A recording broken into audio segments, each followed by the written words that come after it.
Sidang lanjutan Mario Dandi dan Shane Lucas, ayah David Ozora jadi saksi dan siapkan bukti-bukti. Sidang lanjutan Mario Dandi dan Shane Lucas dalam kasus penganiayaan terhadap David Ozora digelar pada Selasa 13 Juni 2023. Dalam sidang lanjutan ini, Jonathan Latumahina, ayah David Ozora, bakal menjadi saksi. Jonathan akan menjadi saksi atas dua terdakwa, yakni Mario Dandi dan Shane Lucas. Selasa, ayah David akan bersaksi, kata Melissa Anggraini, penasihat hukum David kepada wartawan. Nantinya Jonathan akan menyampaikan seluruh keterangan dan bukti terkait penganiayaan Mario Dandi CS terhadap anaknya di dalam persidangan. Bukti-bukti yang akan diserahkan pun sudah dipersiapkan oleh Jonathan. Seluruh bukti dan keterangan yang akan disampaikan sudah disiapkan, ujar Melissa. Tak hanya ayahanda, paman David, Rustam Hatala pun akan menjadi saksi dalam persidangan.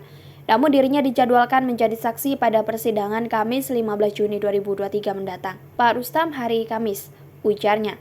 Sebagai pengacara korban, Melissa berharap agar majelis hakim memberikan ruang seluas-luasnya bagi para saksi untuk memberikan keterangan di persidangan.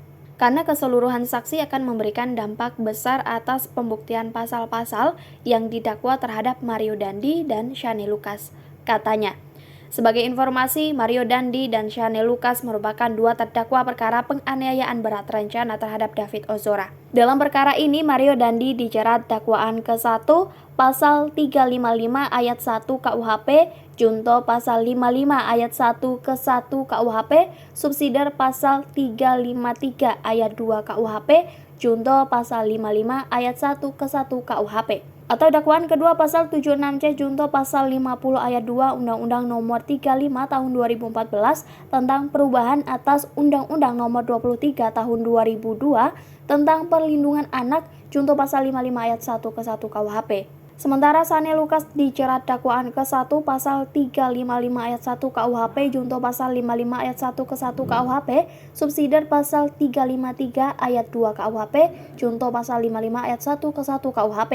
Atau dakwaan kedua pasal 355 ayat 1 KUHP junto pasal 56 kedua KUHP, subsidiar pasal 353 ayat 2 KUHP junto pasal 56 kedua KUHP.